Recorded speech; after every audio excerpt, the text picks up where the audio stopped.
Muy bien, vamos a iniciar el primer panel para continuar con el workshop eh, del grupo de eh, estudios sobre la guerra del Instituto Ravignani. En este primer panel les recuerdo a los expositores que van a disponer de 20 minutos cada uno para sus ponencias. Eh, Luego de las tres ponencias que siguen, vamos a habilitar las preguntas de cada uno para cada uno de los expositores. El primer ponente es Claudio Vélez Rojas, de la Universidad Gabriela Mistral de Chile, y se va a referir a su ponencia que se titula De repertorios y variaciones, tres momentos de la narrativa chilena sobre la Guerra del Pacífico. Claudio Vélez Rojas es licenciado en Historia por la Universidad Diego Portales, magíster en Literatura por la Universidad de Santiago de Chile y doctor en Literatura por la Pontificia Universidad Católica de Chile. Revista actualmente en la Universidad Gabriela Mistral de ese país. Muy bien, Claudio, cuando quieras comenzar. Perfecto. Bueno, agradezco a todos los presentes. También agradezco a mi universidad por la posibilidad de darme el espacio para conversar de este tema que me parece muy interesante. Voy a empezar a tomar el tiempo para saber que no me estoy pasando. Bueno, voy a apoyar mi presentación con una presentación, un PowerPoint también, para poder ilustrar un poquito de qué se trata en este tema los tres momentos, ¿ya? Y ustedes me dirán si efectivamente se está viendo o no. Entiendo que se ve, ¿no? Perfecto, Sí, ahí está. súper, muchas gracias. Entonces voy a hablar un poco acerca de este tema de lo que son repertorios y variaciones en lo que es la narrativa chilena de la Guerra del Pacífico. Este es un tema que he venido desarrollando desde largo tiempo ya, básicamente desde mi investigación doctoral en la Pontificia Universidad Católica de Chile. Bueno, he prolongado también este mismo tema porque me interesa mucho algo que desde mi perspectiva, ¿no es cierto?, no ha sido suficientemente estudiado pensando que la Guerra del Pacífico sin duda es un hito importante dentro de lo que es la memoria, dentro de lo que es la identidad chilena. Y el caso, precisamente lo que pasa en la literatura, no es algo que se haya centrado efectivamente dentro de lo que es el análisis, por lo menos desde lo que es la crítica literaria o también de otro tipo de estudios, ¿ya? Hay algunos estudios, pero también no particularmente desde el punto de vista de lo que son etapas y distintos aspectos, ¿ya? Entendiendo que estamos con un workshop donde vienen personas de distintas latitudes, también es importante posicionar un poco de qué se trata también la Guerra del Pacífico. Voy a ver también un poquito la mención respecto al conflicto en sí. ¿Sí? Primero, algunos lineamientos teóricos para entender un poco esta idea de repertorio, esta idea también de representación, sobre la cual yo quiero traer a colación en este workshop. Esta idea de repertorio la saco desde lo que es la teoría de los polisistemas, dentro de lo que es este autor israelí, ¿no es cierto?, que es Itamar Ben-Zohar, que él plantea que básicamente el repertorio es como básicamente nuestra caja de herramientas acerca de cómo se plantea un conjunto de conceptos, de prácticas, ¿no es cierto?, muy parecido un poco al hábitus de Bourdieu, desde el cual nosotros somos capaces de entender una realidad. En este caso, un repertorio de guerra, ya que también a lo mejor algunos lo habrán asociado un poco con lo que dice Michael Mann, ¿ya? Pero en este caso, él lo estudia desde el punto de vista de la literatura y la lingüística. Por eso es que me sirve tanto para reconstruir un poco lo que habla directamente con lo que es la literatura de la Guerra del Pacífico, ¿ya? Por otro lado, también tomo este libro que me parece muy interesante, con un compendio de estudios que tiene que ver con literaturas y narrativas de lo que es la guerra en América Latina, de Javier Uriarte y Felipe Martínez Pinzón, que ellos son los coordinadores, sobre todo la introducción, que habla precisamente de este rol de la guerra y su representación, en tanto niebla, en tanto la animalización del enemigo, en tanto lucha contra un territorio, y algo que me parece particularmente interesante interesante que tiene que ver con esta idea de que la guerra pareciera hacerle algo al lenguaje, ¿ya? Esa es una idea que a mí por lo menos me atrae bastante, es algo que ellos lo trabajan, ¿no es cierto?, a partir de estas distintas narrativas y de alguna manera también me parece que es un buen punto de partida para entender un poco esta idea de que la guerra tiene que ver con esta lucha contra lo que es la representación. Me gustó mucho, de hecho, la exposición que abrió este workshop porque precisamente me permite a mí ver esta limitante muchas veces que tiene la guerra, ¿ya? Y esto me da paso a este paper, ¿no es cierto?, de Fred Jameson del 2009, según entiendo, que tiene que ver directamente con esta idea, ¿no es cierto?, de la guerra y la representación, ¿ya? Si usted lo habrá leído, bueno, tiene su traducción también al español, ¿no es cierto?, pero básicamente lo que plantea Jameson, estas limitantes y estas distintas narrativas que tienen que ver como cómo yo voy a narrar un conflicto bélico, ¿ya? Él establece algo así como 8 categorías, ¿no es cierto?, desde las cuales generalmente nosotros vemos la representación tanto en el cine como en la literatura. Y la pregunta, ¿no es cierto?, que él se hace es como cómo ser capaces efectivamente de captar lo denso dentro de las mismas narrativas que quizás son más personalistas, ¿no es cierto? Ahí él habla acerca de lo que es la roja insignia del valor, ¿no es cierto? O también contra lo que significa una narrativa que es mucho más expansiva, que tiene que ver efectivamente con una representación mucho más total, efectivamente, de la guerra. Y él también establece un poco esta problemática, que pareciera ser que efectivamente la guerra puede ser algo que sea lo irrepresentable, ¿ya? Bueno, como les decía, muy importante entender esta idea de repertorio porque de alguna manera nos va a ayudar a entender que desde lo que dice Itamar Soar, el repertorio es algo que circula dentro de un mercado literario, son ideas que en el fondo se van afincando y esto también va siendo reproducido por obras literarias y esto también va a ser asumido también por distintos autores, hay una institución también que respalda efectivamente la circulación de estos repertorios y lo interesante también que tiene que ver con esto es que efectivamente esto nos da un cierto tipo de punto, una base en el cual ya no solamente estamos hablando de una idea, sino efectivamente también de materialidades. O sea, en el fondo estos repertorios se imprimen dentro del libro físico, se manifiestan dentro de las ideas y dentro de los discursos efectivamente de cada una de las épocas, ¿ya? Con respecto a lo que es la guerra del Pacífico, como muchos de ustedes sabrán, la guerra del Pacífico es un conflicto que lleva, ¿no es cierto?, el enfrentamiento a 3 países. Hoy día ya no hablamos mucho acerca del tema de lo que en ese momento se pensaba efectivamente como la disputa por el honor nacional, ¿no es cierto?, sino que sin duda tiene que ver con la idea de un elemento particular, ¿no es cierto?, que tiene que ver con una lucha económica por lo que son los territorios del salitre, esta lucha que lleva a Chile, Perú y Bolivia, ¿no es cierto? Y que lleva prácticamente 5 años de campaña, ¿ya? Desde el 79 al 84, en el cual, por una parte, ¿no es cierto?, veremos que Bolivia termina sin zona litoral, toda esa zona efectivamente es anexada por en ese momento el gobierno de Chile, y por otra parte, ¿no es cierto?, todo lo que es la zona salitrera, todo lo que es Iquique, Tarapacá, también queda de manos de lo que es el Estado chileno, lo cual de alguna manera se hablará, ¿no es cierto?, como usted lo ha leído quizá en algún otro paper, acerca de la Prusia americana.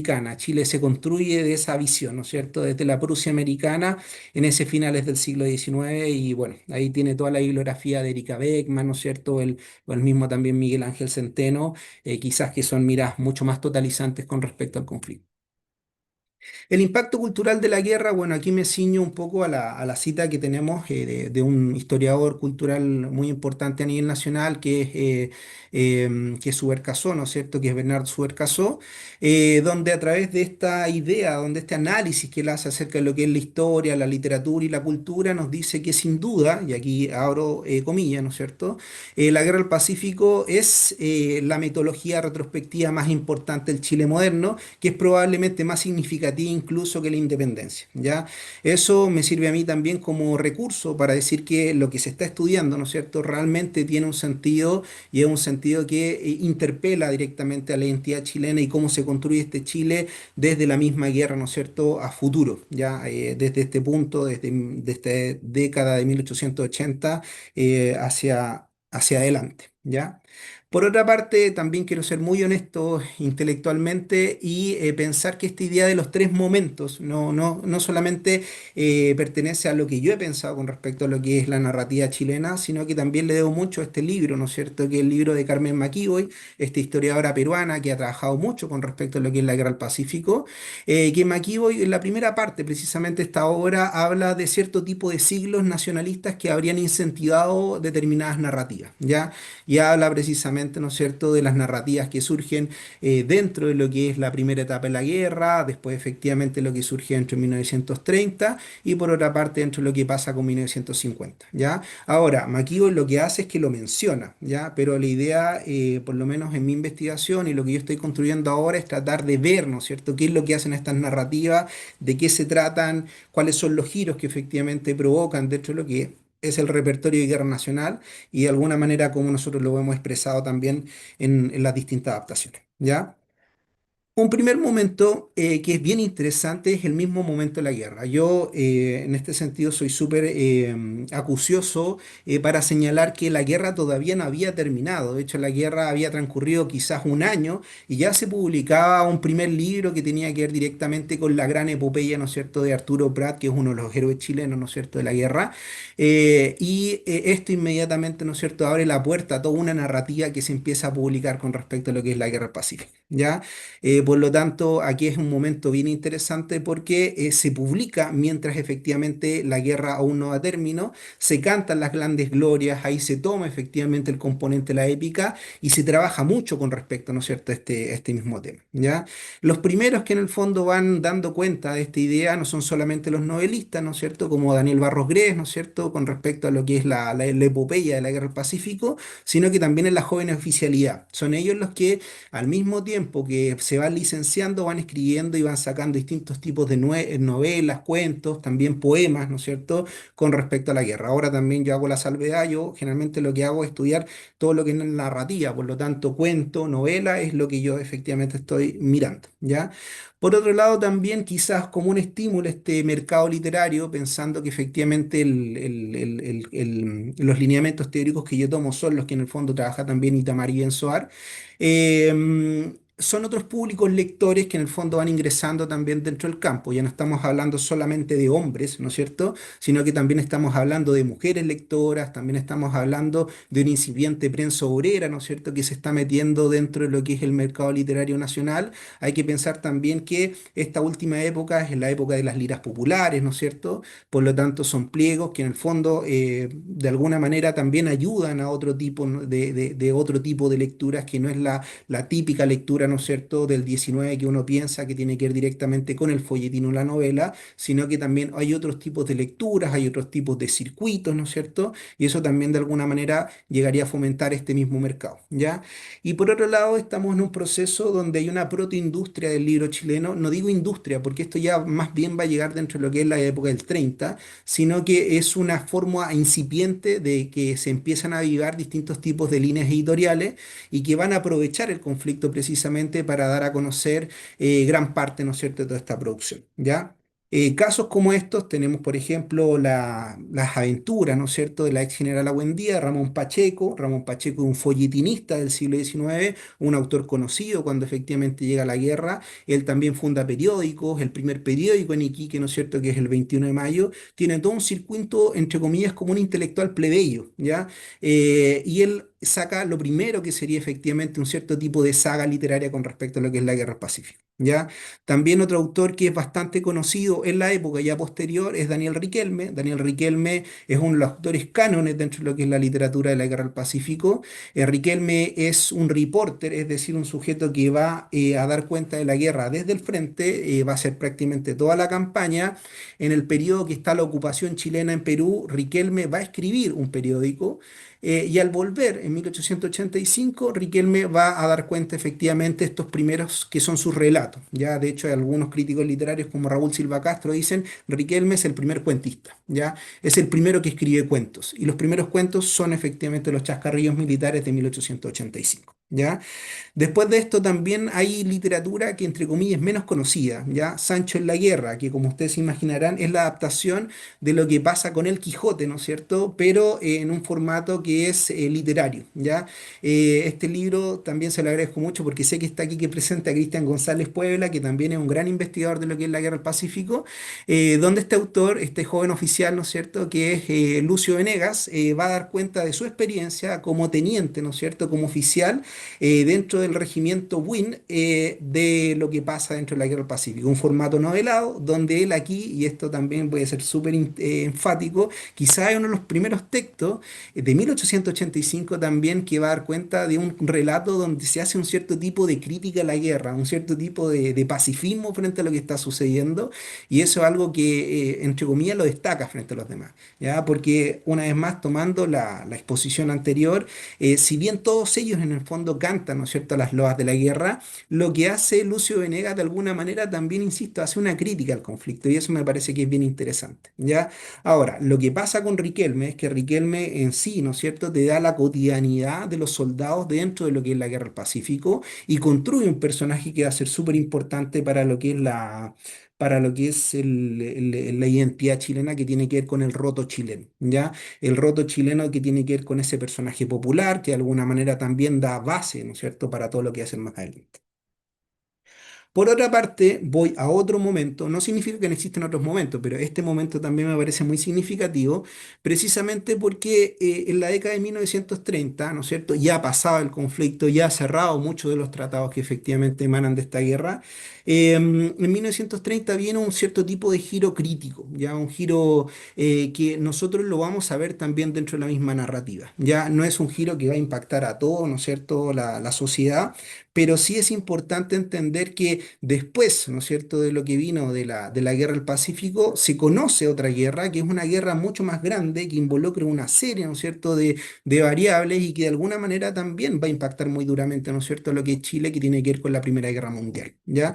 Y el influjo de la Primera Guerra Mundial también va a ser leído por los escritores y por los novelistas también chilenos, ¿ya? Un caso para mí paradigmático en este caso, que ya les voy a hablar un poco, es Pedro Sienna, ¿ya?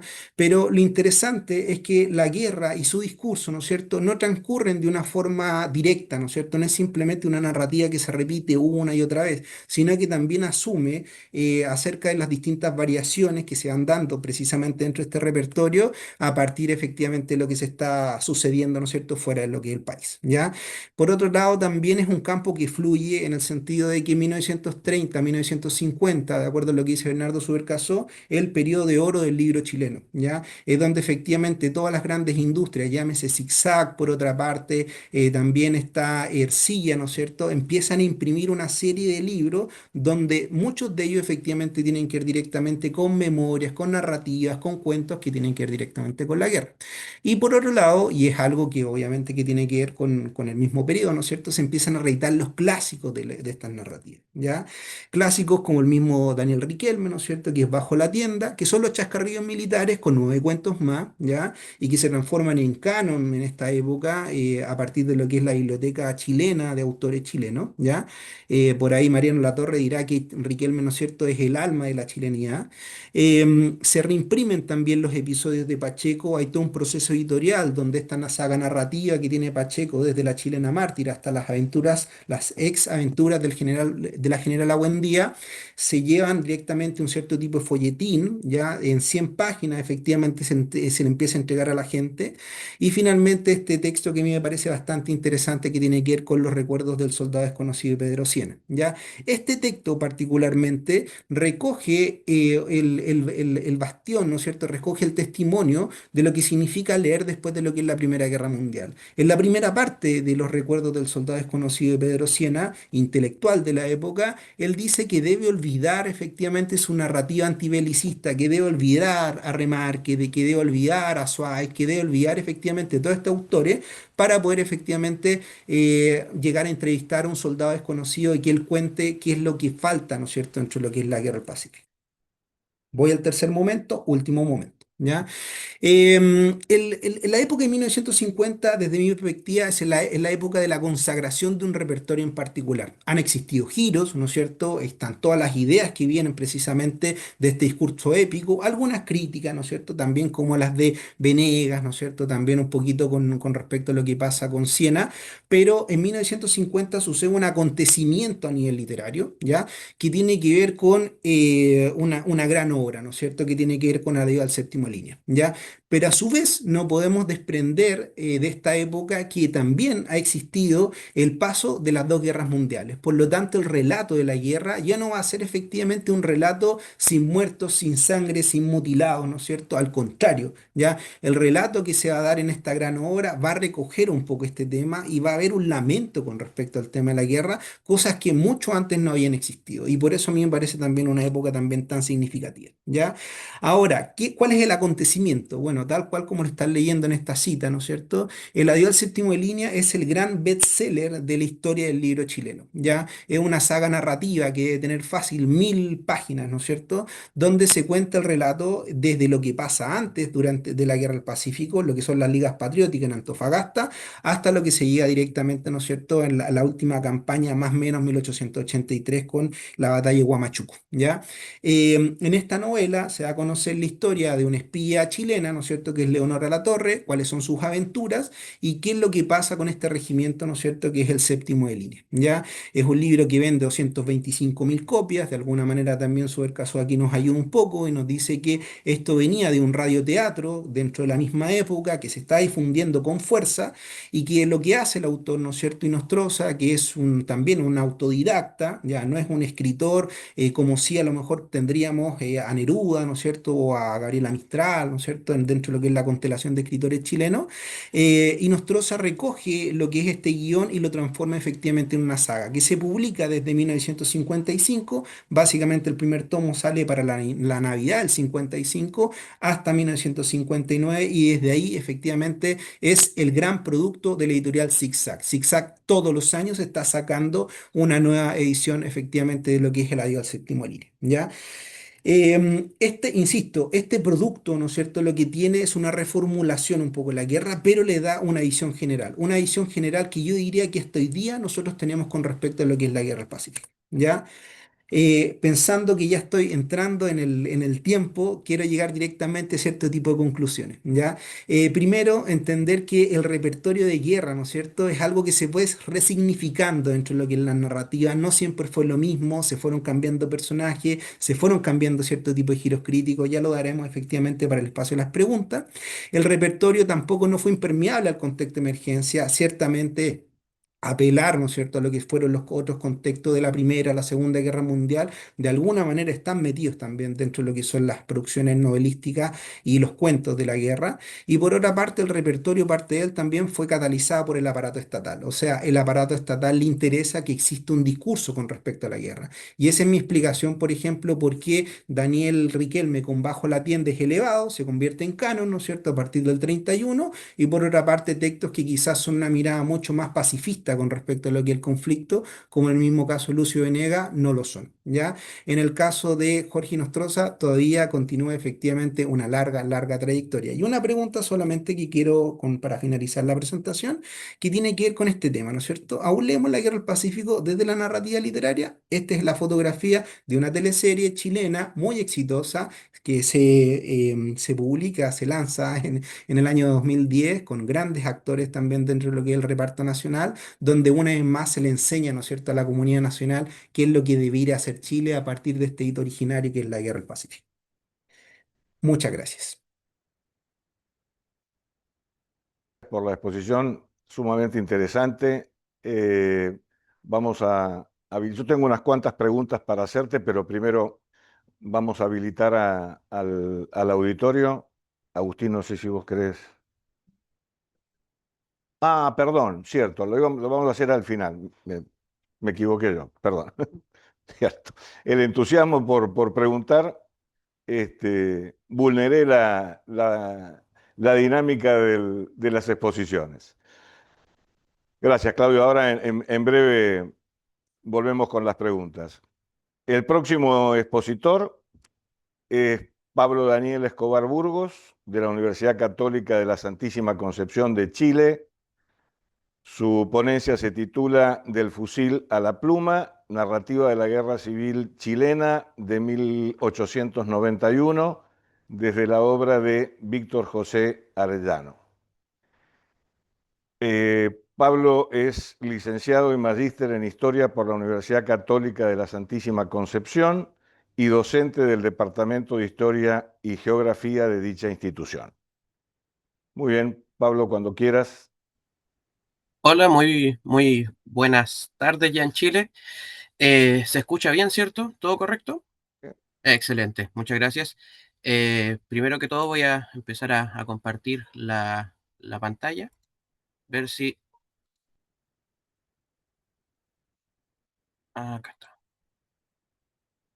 ¿Se ve correcto, cierto? ¿Todo bien? Sí, correcto, si querés poner pantalla completa, si no, ahí se ve bien. Espectacular. Ahí Acá está, está. perfecto. Entonces, me voy a cronometrar también para que podamos honrar correctamente el tiempo. Bueno, con respecto a la ponencia presentada, es una visión desde la óptica literaria, narrativa, sobre las dos batallas decisivas de la Guerra Civil de 1891, que ya lo vamos a explicar más a fondo durante el desarrollo de la exposición. Por lo tanto, la ponencia propone acercarnos a la construcción narrativa que formula el autor, donde asimismo va reconstruyendo escenarios intelectuales, momentos políticos, institucionales, y también hace una descripción de la forma en la que se desarrolló el conflicto, donde él también establece ciertas conjeturas o establece ciertos también eh, valorizaciones al desempeño y al desarrollo de la misma.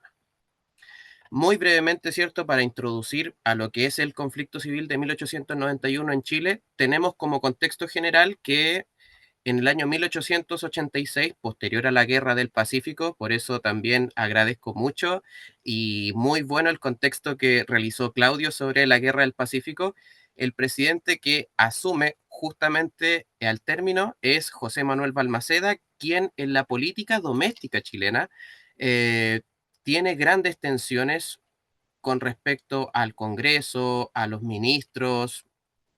Por lo tanto, hay tensiones políticas dentro de la institucionalidad chilena, lo cual lo lleva a, por un asunto con las leyes de presupuesto, ¿cierto? Que si bien es importante para el desarrollo del conflicto en general, pero no aporta a lo que es el desarrollo de la ponencia, no le aprueban las leyes de presupuesto, valida el presupuesto del año anterior, aquello no es reconocido por el Congreso y él clausura el Poder Legislativo, ¿cierto? Y el Poder Legislativo también se alza e inicia la Guerra Civil de 1891. ¿Qué trae la Guerra Civil de 1891 al panorama doméstico chileno? Hay episodios de violencia armada bastante más potenciados, muy propios de los conflictos civiles.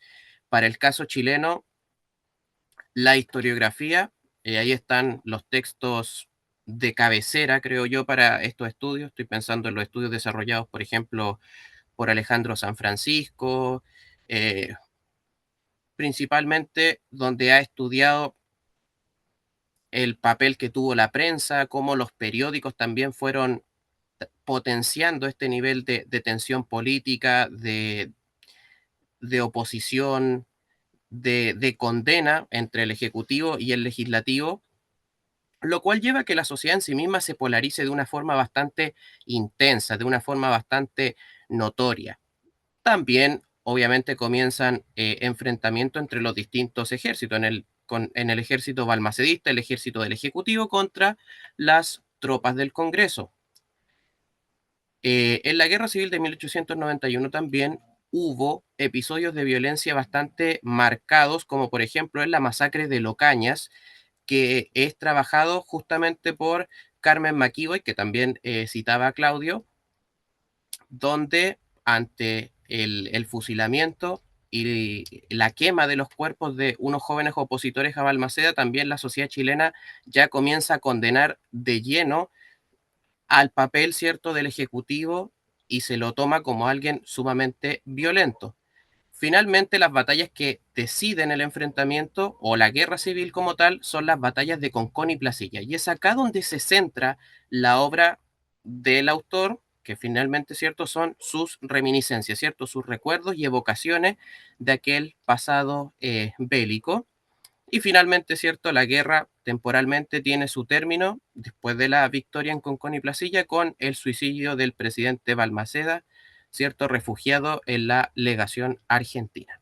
Eso como panorama general. Ahora vamos a pasar a ver un pequeño desglose de la obra donde consideré que era más valioso mostrar ciertos fragmentos, citas bastante muy cortas, con su debida referenciación para que pudiésemos ir identificando las características narrativas, ¿cierto? Cómo el autor va asignando cualidades, va construyendo narrativamente distintos escenarios y episodios donde también presenta distintas valoraciones. La obra se compone o está escrita desde lo más testimonial, ¿cierto? El autor habla de aquello que vivió y de aquello que sabe. Tiene la particularidad de que es escrita por un sobreviviente que pertenece al lado balmacedista, o sea, él pertenece al bando derrotado. La obra es publicada en el año 1892 en Buenos Aires, lo cual es comprensible, ¿cierto? Dado el momento interno político de Chile, estamos en el gobierno, ¿cierto?, del bando congresista, es durante la presidencia de Jorge Montt, por lo tanto se puede comprender que la obra no haya sido publicada en Chile. Con respecto al cuerpo de la obra, el autor la escribe desde la óptica de un narrador protagonista y en ocasiones también se presenta como narrador testigo. Él se inserta porque habla de su participación en la guerra, pero también en ocasiones eh, integra elementos de espacios donde él no estuvo. Por ejemplo, lo que pasó en Santiago, lo que pasó en otras ciudades de Chile, y también las integra a lo largo de su desarrollo. Pero principalmente y la mayor parte del tiempo utiliza la óptica del narrador protagonista para narrar precisamente sus recuerdos de él, del conflicto, tanto en el ambiente previo a las batallas, es decir, la preparación, el tránsito hacia el campo de batalla, los campamentos, el ambiente vivido dentro del mismo, la planificación del combate, justamente el desarrollo de las batallas, que es a lo que más tiempo le dedica, y finalmente, ¿cierto?, cómo esto decantó en distintas consecuencias.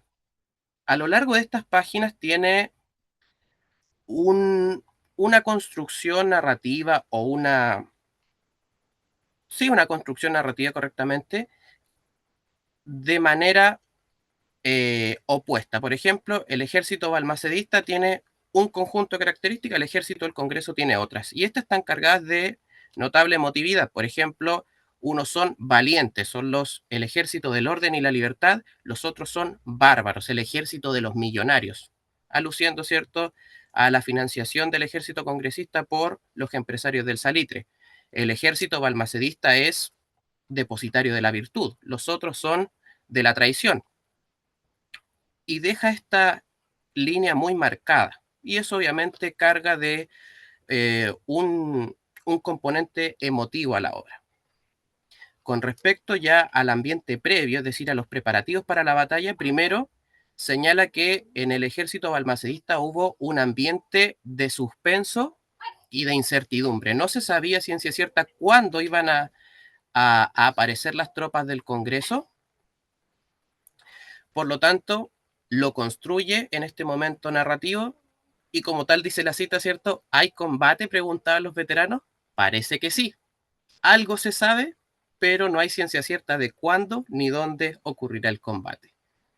Sin embargo, estas mismas tropas balmacedistas tienen una actitud de optimismo. Ellos creen que van a la victoria. Estaban confiados primero en su causa y en quien los comanda, ¿cierto? Y en sus comandantes, en sus jefes militares, que, dicho sea de paso, eran los mismos comandantes que fueron galardonados durante la época de la Guerra del Pacífico. Ahí están, posteriormente van a ser mejor nombrados coroneles como Orocimbo Barbosa, José Miguel Alcerreca, pero en la construcción, ¿cierto? Dice, la tropa acudía a sus pabellones al sonoro grito de «Viva el presidente de la República», nacido de 800 pechos, a cual más dispuesto al sacrificio por el triunfo de la democracia y de las ideas liberales. O sea, hay un optimismo. El soldado va, de acuerdo a su construcción, feliz al combate.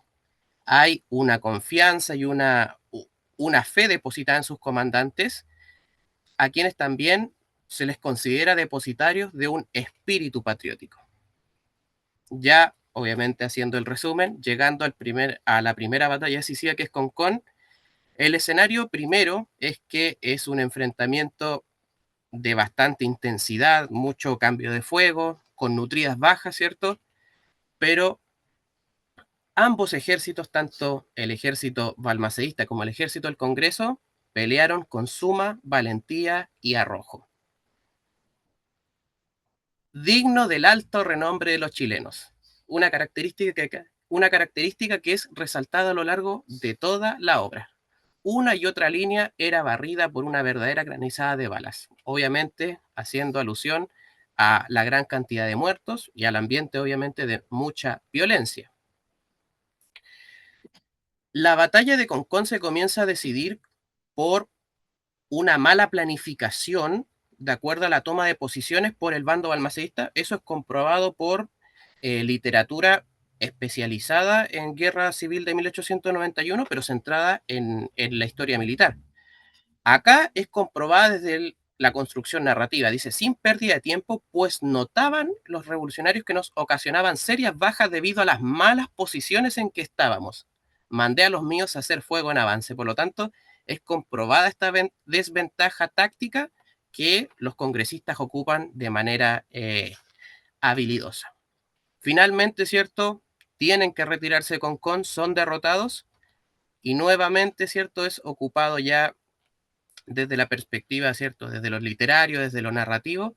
No sé si haya dolor más grande para un soldado fiel que el ver en sus filas la derrota y expuesta su causa a igual suerte. Aquí comienza ya a desaparecer parte del optimismo, no el espíritu patriótico, sino que ya aquella causa que en algún momento se veía asegurada, se veía firme y confiada en la victoria, pudiera ser que también se puede enfrentar a la derrota.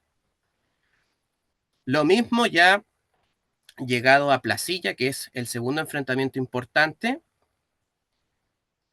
Nuevamente parte con un ambiente de animosidad. Los dos generales más importantes del bando balmacedista, que fueron Barbosa y Alcerreca, se señala que parten el enfrentamiento con un importante ánimo, alentando a sus tropas, presentes en la línea de fuego, ¿cierto?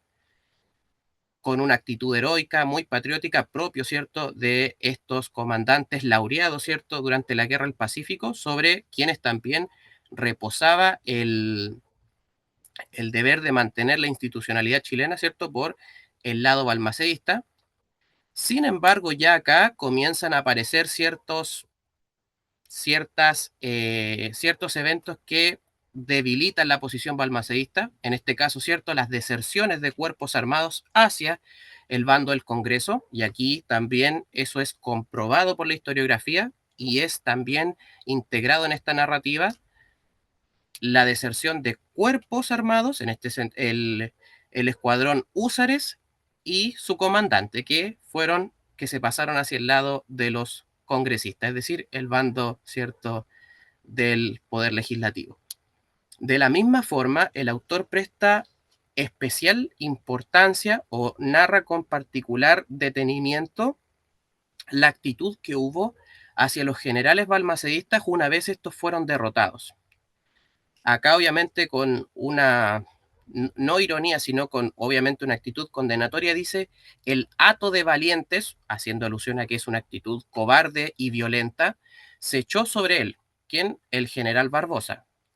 Su cadáver fue mutilado, destroncada su cabeza y arrastrado y profanado su cuerpo de la manera más inicua y salvaje. Es decir, que la muerte del general Barbosa se hace obviamente faltando al honor, se hace desde la cobardía, desde la condenación, desde lo oprobio, hacia lo que él representaba y lo que era su figura. Lo mismo pasa después con el general Alcerreca, llevado a la ambulancia, fue ahí ultimado al poco rato. Nuevamente se centra el autor en narrar o hacer parte de los detalles de que también su muerte fue violenta y fue bastante, digámoslo, intensa, de una manera deshonrosa en función también de la investidura militar que él poseía, como a su compañero de armas, el general Barbosa. Es decir, ambos generales balmacedistas obviamente tuvieron un fin bastante violento, causado de manera a propósito, ¿cierto?, por el bando del Congreso. Lo mismo, ¿cierto?, posteriormente ya en la parte final, narra saqueos en centros urbanos, señalando las ciudades más importantes de Chile en aquella época: Valparaíso, Santiago, Talca, Concepción, donde se señala que ya el bando congresista victorioso comenzaron a saquear las propiedades de los simpatizantes, ¿cierto?, del presidente Balmaceda. Se humilla al ejército vencido, donde se narra parte de las peripecias que tuvieron que sufrir. Y de la misma forma, para la ciudad de Santiago tiene una descripción bastante particular. Para el caso de Santiago, el autor señala que el principal culpable es el presidente de la República. Perdón, el general Manuel Baquedano, que fue encargado de resguardar la ciudad de Santiago por el presidente de la República, e incluso les dejó tropas disciplinadas. De acuerdo a lo que establece el autor, Baquedano pudo evitar el saqueo de Santiago, pero no lo hizo, ¿cierto? Prefirió mantener las tropas sin mayor intervención, y por lo tanto los excesos y los episodios violentos cometidos en la ciudad de Santiago son de exclusiva responsabilidad, ¿cierto?, del general Baquedano. A manera de conclusión y cierre, el texto como obra general global presenta la guerra, o en este caso las batallas de Concón y Placilla, no solamente desde su importancia en el desarrollo de un fenómeno de orden político, de orden institucional, sino que la construcción misma se da sobre la moral que reviste cada bando. En este caso, Balmaceda con las instituciones, con el orden, con la tradición cívica, con las ideas liberales, y el Congreso es representado, ¿cierto?, por la barbarie, por la traición, por la violencia, por la ruptura, ¿cierto?, con lo que está establecido. Al estudiar el texto, este elemento literario, narrativo, desde una perspectiva histórica, lo podemos centrar, por ejemplo, en la historia cultural, donde la estructura del texto, su composición y por lo tanto lo que contiene, las podemos interpretar como una práctica social y obviamente como una representación de la sociedad y del ambiente social y político del Chile de fines del siglo XIX, obviamente con tensiones políticas, con un ambiente propio, ¿cierto?, desde el término de la Guerra del Pacífico y después, posterior, ¿cierto?, la Guerra Civil de 1891. Todas esas cualidades y todas las características, ¿cierto?, de este ambiente social y político están insertas en la obra. Al momento de referirse a la guerra, el autor no solamente describe hechos de armas, traslado, ¿cierto?, de las tropas, la preparación, da valoraciones políticas, ¿cierto?, pero como obra en su globalidad se presenta al bando derrotado, que obviamente pierde su causa, pero es rescatado como, como los defensores de un orden político legítimo, de una tradición política liberal, y por lo tanto tienen una superioridad moral. Aunque hayan perdido su causa, ellos murieron defendiendo lo que para el autor era lo correcto. Obviamente es una aproximación, ¿cierto? Pero esta simbiosis entre lo que es la literatura y lo que es la historia nos acerca a otra faceta del conflicto, porque el autor, obviamente, al experimentar la guerra como protagonista, ¿cierto? Participar en hechos de armas, no se enfoca en la exactitud ni propone hacer una descripción fidedigna en el sentido de un relato historiográfico, sino que las emociones que él provoca, su pluma, ¿cierto? Su narrativa, la construcción literaria que le da aquello, provoca emociones, la construcción de mitos, ¿cierto? Estoy pensando, por ejemplo, en Roland Barthes, o los significados que obviamente provocan al lector el acercarse a la obra, le, le imprimen o le buscan acercar hacia la causa balmacedista y obviamente con una narrativa desfavorable hacia el Congreso y lo que representó posteriormente, ¿cierto?, la República Parlamentaria. Y esa sería mi presentación. Por su atención prestada, muchas gracias. ¿Listo? Muy bien, muchas gracias, Pablo. Después vamos a formular las preguntas al término de la ponencia de la última expositora, quien es Margarida Portela, del Centro de Investigación Naval de Portugal, y su exposición se titula Da importância das memorias de guerra, o caso do capitão tenente médico Antonio Ruibal Saavedra. Margarida Portela es doctora en Historia Contemporánea por la Facultad de Ciencias Sociales y Humanas de la Universidad Nova de Lisboa, donde desarrolló su tesis doctoral dedicada al servicio médico militar portugués durante la Primera Guerra Mundial. Desde 2024 es investigadora del Grupo de Historia Militar, del Centro de Historia de la Universidad de Lisboa y del Centro de Investigación de la Escuela Naval en el área Historia y Arqueología. Sus temas de investigación son la historia de la medicina y la medicalización de la sociedad contemporánea. Margarida, cuando quieras.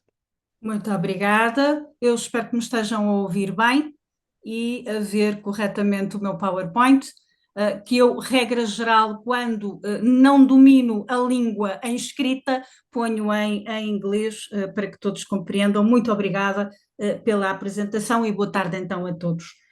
Antes de mais, o meu agradecimento à organização. Eu vou falar o mais ponderadamente possível e lentamente possível, também por forma a me compreenderem melhor. Estou muito grata por estar aqui hoje em representação realmente do Grupo de História Militar, a que pertenço e, acima de tudo, à Marinha Portuguesa e ao Centro de Investigação, ao CINAV, ao qual pertenço. Deixem-me só aqui. E, efetivamente, é para mim muito importante poder partilhar convosco uma pequena parte desta minha investigação, que efetuei para a minha tese de doutoramento, na qual abordei realmente o serviço médico-militar português na Grande Guerra, e os portugueses estiveram em duas frentes de combate, em África e em França, incluindo 3 teatros operacionais, Angola, Moçambique e a Flandres francesa, e também é para mim um prazer redobrado estar aqui a falar hoje neste workshop que vocês fazem anualmente sobre, portanto, os diálogos entre experiências e representações da guerra, refletindo sobre a forma como estes conflitos foram vividos e recordados, e em parte também como é que essas experiências foram transmitidas, por exemplo, através da própria escrita. O que significa que podemos sempre encontrar informação histórica relevante em panfletos, notícias de jornal, até mesmo diários de guerra, elaborados por estes combatentes e, claro, memórias de guerra que nos transportam para os tempos que eles mesmos viveram. E é precisamente neste ponto que se insere parte do meu trabalho, do trabalho que eu faço, agora já em contexto de pós-doutoramento, bem como parte da investigação então que eu efetuei durante o meu doutoramento e que agora realmente estou, como referi, a desenvolver numa nova fase académica. Isto porque ao longo da minha investigação tenho dado especial atenção às memórias, a estas memórias individuais de guerra, não apenas como documentos históricos, mas como testemunhos vivos que nos permitem compreender o impacto humano e social dos próprios conflitos. E isto tem uma razão de ser, É porque, infelizmente, no caso português, e o nosso conferencista inicial, o convidado, falou também um pouco neste silêncio que, por vezes, as sociedades incutem a determinadas memórias ou vivências ou experiências, neste caso de guerra, eu tenho sentido alguma relutância de vários setores académicos em Portugal de recorrer, por exemplo, à imprensa, aos diários e à literatura memorialística, portanto, às memórias de guerra. Porque, como é evidente, diversos académicos portugueses, e às vezes mesmo a nível internacional, consideram que são fontes tendenciosas. Claro que, já para não falar da vontade, da falta de vontade que em Portugal muitas vezes se tem de falar de um conflito que durante a ditadura militar, durante o Estado Novo também, foi um conflito silenciado. A Primeira Guerra Mundial, efetivamente, foi pouco falada durante várias décadas. É evidente que os jornais, por exemplo, refletem agendas políticas, os diários, as memórias de guerra espelham as opiniões e as intenções de quem as escreveu, como temos vindo aqui a ver também, e podem omitir ou podem salientar aspectos que os mesmos desejam ver salientados ou esquecidos no futuro. E foi o que, por exemplo, sucedeu, um exemplo que eu ainda no outro dia estive a trabalhar sobre o mesmo, para um artigo da Segunda Guerra Mundial que escrevi, estive a falar, por exemplo, nos diários de Joseph Goebbels, não é? Ele falava de coisas que queria perpetuar para o futuro e omitia determinados aspectos nos seus próprios diários. Ainda assim, estes testemunhos, como o diário dele, ou, por exemplo, de outras entrevistas, memórias que foram publicadas ou inéditas de outros elementos, por exemplo, até do próprio Terceiro Reich, foram fundamentais para compreender dimensões humanas e psicológicas que os arquivos e as chancelarias oficiais não conseguiam revelar. E isto não foi só válido, como é evidente, para o Terceiro Reich. Portanto, eu pessoalmente considero que os diários e as memórias de guerra nos permitem fazer um mergulho nas experiências, nas vivências de quem combateu, nos seus momentos de pausa, nos momentos de conflito, nos estados emocionais mais ou menos traumáticos e, evidentemente, também nos próprios eventos bélicos, que no final se mostram tantas vezes catastróficos.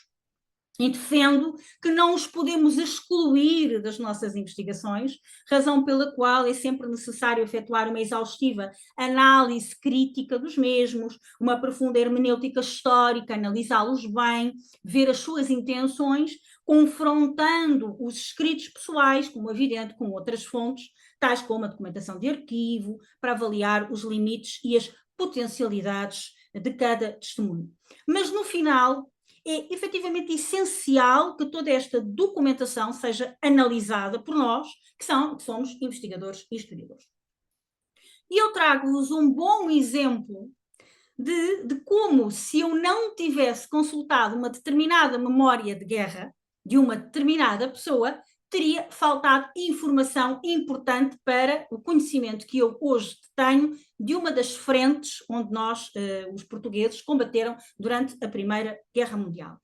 Este exemplo está nas memórias de um senhor que foi um capitão-tenente médico, chamado António Ruival Saavedra, e esse senhor foi chefe do Serviço de Saúde do Batalhão Expedicionário de Marinha a Angola, em 1914-1915. Já por si um título pomposo.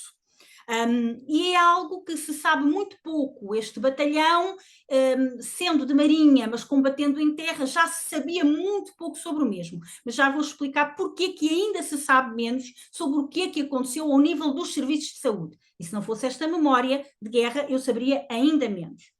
Portanto, esta era uma das unidades que pertencia às forças expedicionárias portuguesas que estavam a combater em Angola, que foram mobilizadas para Angola, e cujo serviço de saúde expedicionário era igualmente chefiado, portanto, todo o serviço de saúde em Angola era chefiado, uma coisa um bocadinho pouco vulgar, por um elemento da Marinha, um capitão de fragata médico, Alexandre José Botelho de Vasconcelos e Sá, que não escreveu, aparentemente, nenhuma memória. Tendo sobrevivido à guerra, este senhor, o Ruival Saavedra, não falou, como tantos combatentes, no conflito durante várias décadas. Durante muito tempo ele não falou neste conflito. Mas passados alguns anos e sem muita vontade, muito a contragosto, ele aceitou um convite de camaradas de guerra para falar numa conferência sobre a sua experiência como chefe de um serviço de saúde em Angola. E, portanto, ele sentou-se depois, a convite dos colegas, na sua secretária e fixou no papel a experiência do conflito.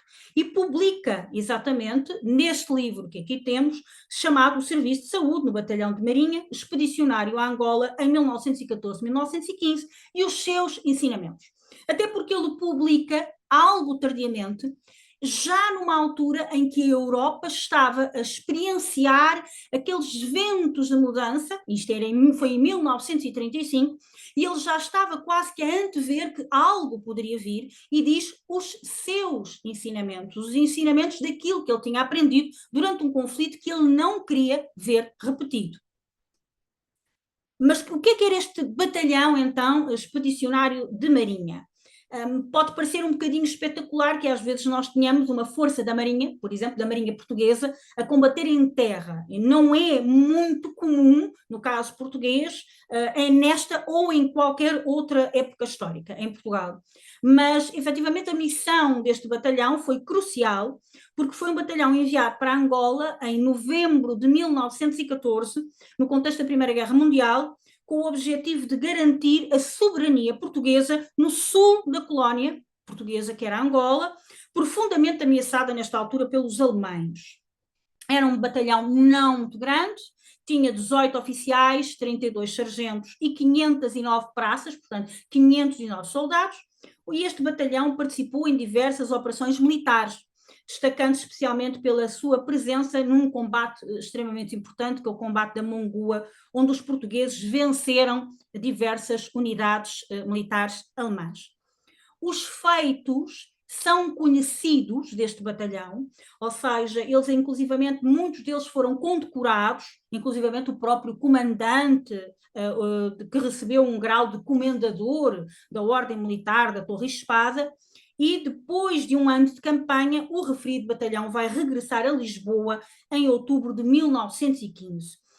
E depois, nós hoje em dia conseguimos conhecer este batalhão, mas durante a época da própria Primeira Guerra Mundial, até 1918, e posteriormente, nos anos de 1920, 30, 40, foi atirado para o esquecimento.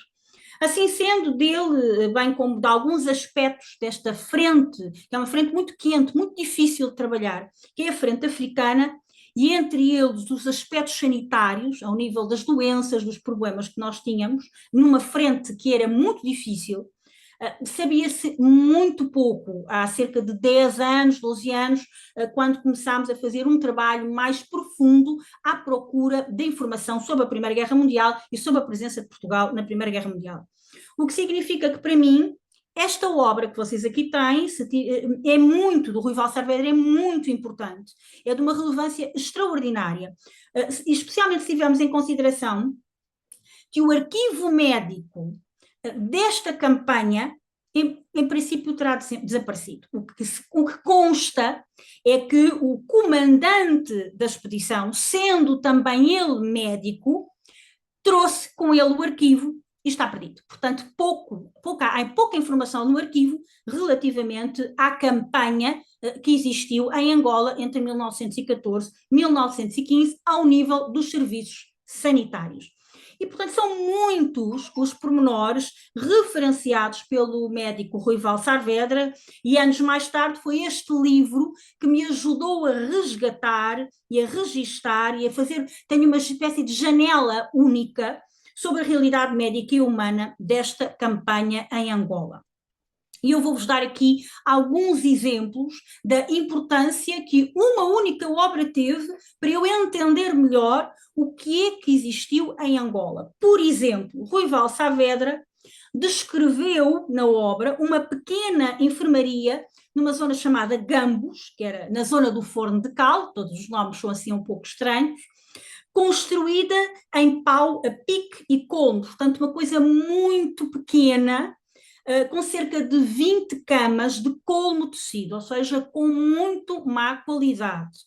Esta descrição, por exemplo, revela-nos como era precário o atendimento médico, era rudimentar, era insuficiente, as instalações eram quase inexistentes neste sistema de etapas que era percorrido, espaços que eram percorridos pelos combatentes quando saíam da zona litoral e se dirigiam a sul. Espaços frágeis, muito improvisados, com 2 médicos, quando muito, que tinham que dar resposta a todos os indivíduos que eram admitidos nestas pequenas ambulâncias. E eram muitas vezes combatentes feridos, mas também muitas vezes indivíduos que estavam a sofrer de doenças tropicais. Também nos falou, por exemplo, do Hospital Militar do Umbe. E nós, quando ouvimos falar em Hospital Militar do Umbe, pensamos que é assim um hospital extraordinário, grande. Há uma pasta num arquivo, que é o Arquivo Histórico Ultramarino, que tem Hospital Militar do Umbe. E nós pegamos como investigadores uma coisa destas e pensamos eventualmente num hospital com maiores dimensões. Desenganemos-nos, porque era efetivamente uma simples e pequena ambulância, uma pequena tenda, como aqui vemos. E depois eles foram buscar estruturas móveis pequenas, foram buscar um hospital, uma instituição militar, o Fortes Roçada, para o hospital, foram buscar material cirúrgico, chegaram mesmo a improvisar material, como faziam sempre. Aliás, o improviso em Angola e depois em Moçambique é uma coisa extraordinária, deveria ser estudada por si só, porque efetivamente estes indivíduos não têm material cirúrgico e, por exemplo, há uma coisa que é um autoclave, que é um instrumento grande de desinfecção do próprio material cirúrgico que eles muitas vezes utilizam como cama cirúrgica, colocam o indivíduo em cima para fazer as cirurgias e, portanto, há aqui uma forma de improvisar até uma própria mesa de operações.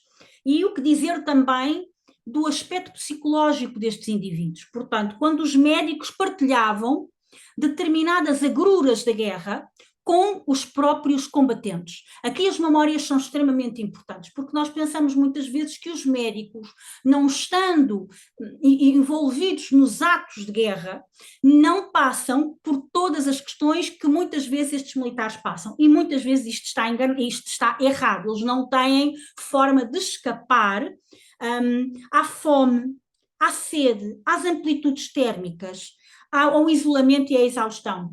Eu, por exemplo, aqui em Angola não tenho, mas em Moçambique tenho referências a médicos que pensam cometer suicídio, porque as questões são tão difíceis que eles pensam que se podem vir a suicidar. Pensam a atirar-se ao mar ou entrar na selva e ser devorado por algum animal ou morrer à fome e à sede. Estes são elementos que são uma constante no cotidiano de guerra durante a Primeira Guerra Mundial e particularmente na frente africana. O Rui Val Saavedra recorda que alguns acampamentos nunca tinham víveres, nunca tinham comida para comer, faltava água e o desespero era tanto para os soldados como para os médicos. E como é evidente, eles viviam em contexto de guerra, em perigo, a trabalhar em instalações mal equipadas, frequentemente improvisadas e a acompanhar as operações militares junto com aqueles homens, ou seja, eles iam com eles para zonas muito remotas e muito hostis.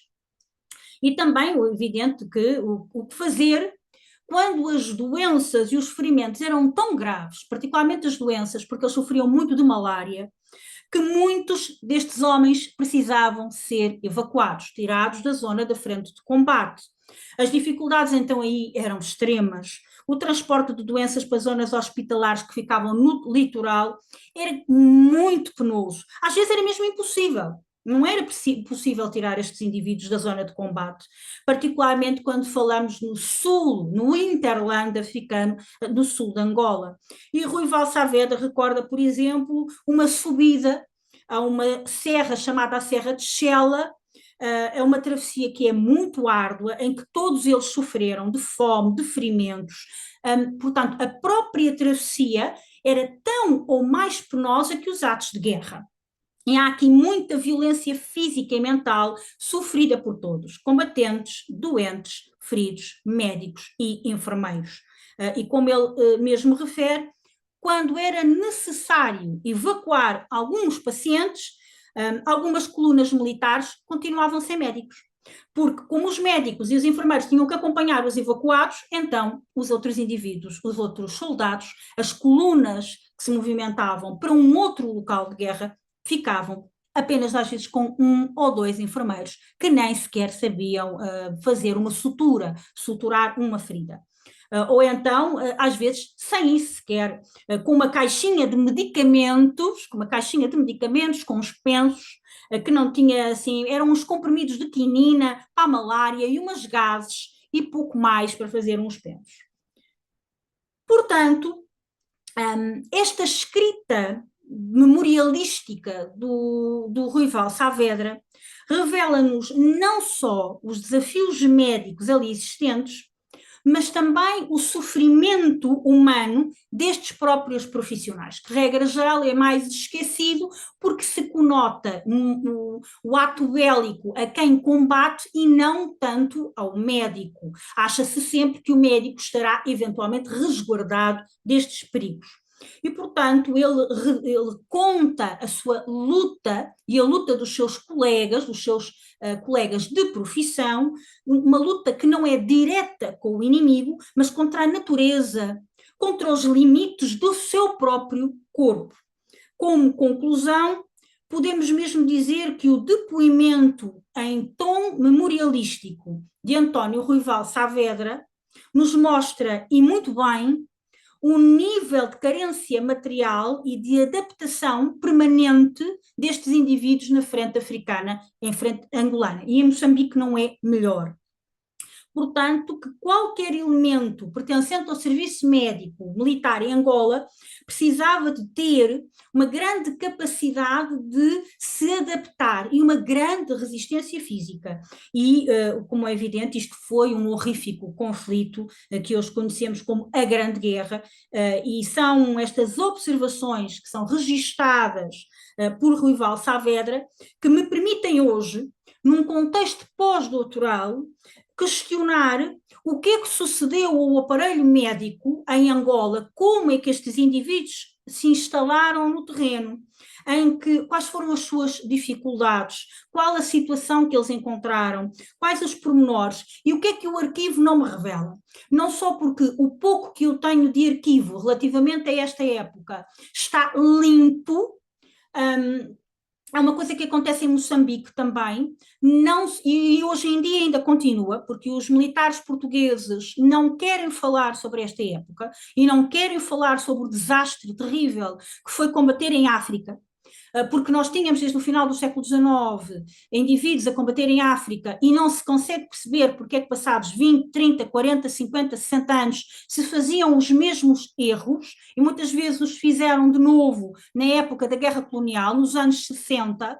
Portanto, há um silêncio, e isto até remete um pouco à apresentação inicial, um silêncio da parte dos militares portugueses e dos próprios arquivos que foram branqueados ao longo dos tempos, falta de documentação que nós não sabemos onde ela está, ninguém nos quer muitas vezes ajudar a encontrá-la e a própria documentação que encontramos muitas vezes não revela determinados pormenores, que depois as memórias dizem que aquilo correu muito mal e pronto, tivemos um hospital do Umbo, hospital militar do Umbo, e aquilo parece uma coisa maravilhosa. Não, entraram um determinado número de indivíduos, saíram um determinado número de indivíduos, aquilo parece uma coisa maravilhosa. Depois as pessoas que escrevem as memórias é que nos dizem o que é que se passava lá dentro. E, portanto, há aqui grandes dificuldades e eles revelam, são estas memórias que me têm nos últimos anos revelado o que é que se passava dentro destas instituições e no terreno.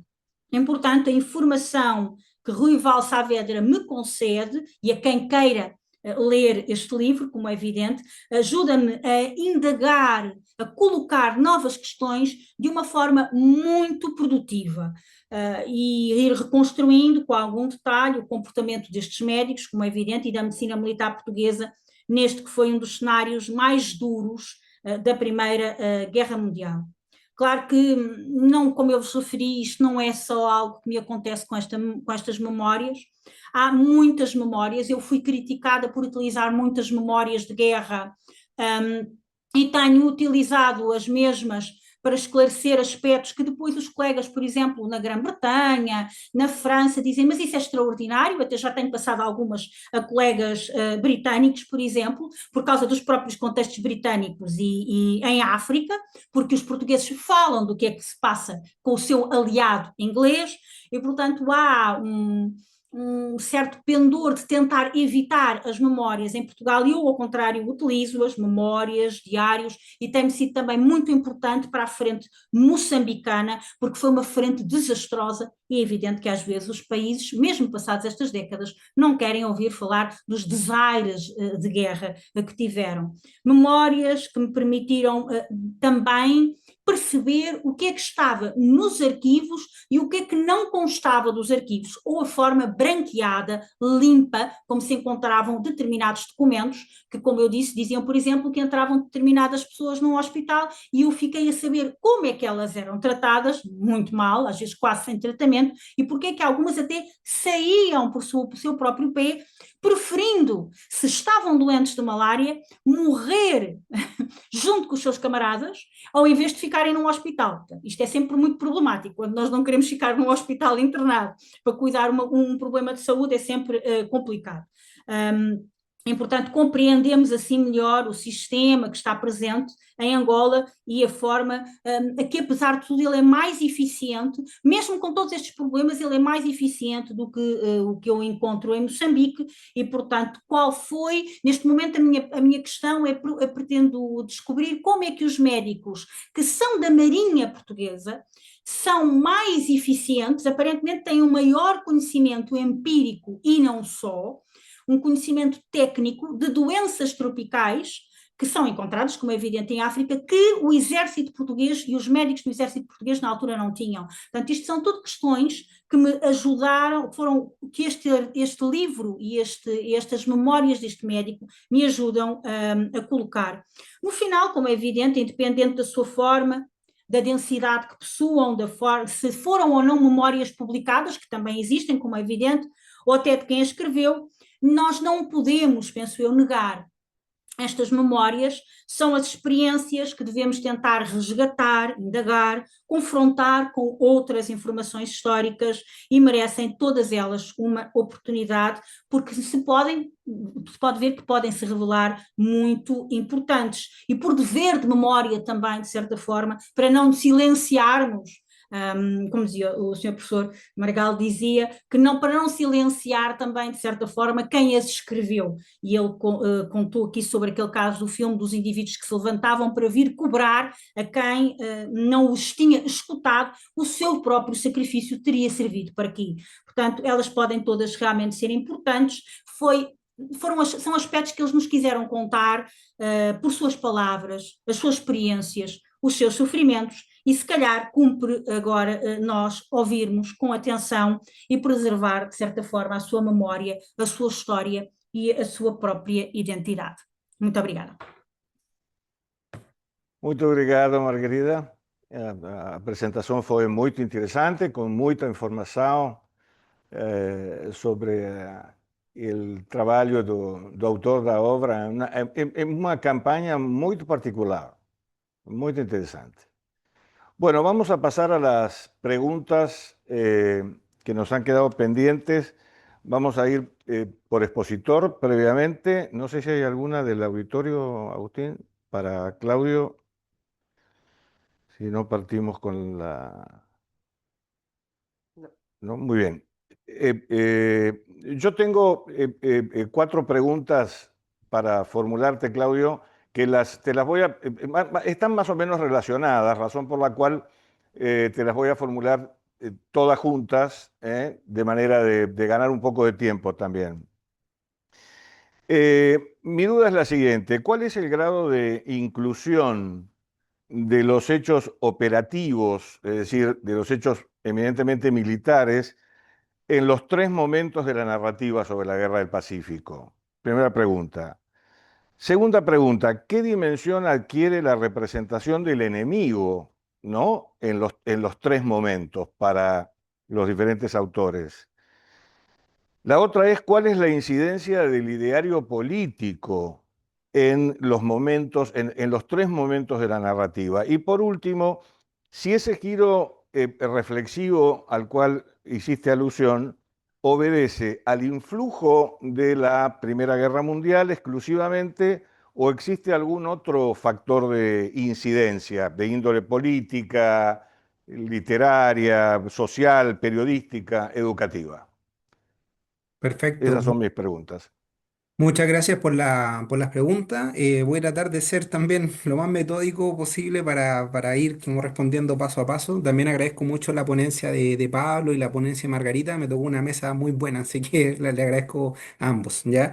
Primero, la inclusión es bastante exacta. O sea, de partida, cuando hablamos, por ejemplo, de esta partida de narrativas que emergen en la misma década, ¿no es cierto?, de la guerra, hay que recordar que Riquelme es un reporter, por lo tanto, él está notando lo mismo que él está mirando.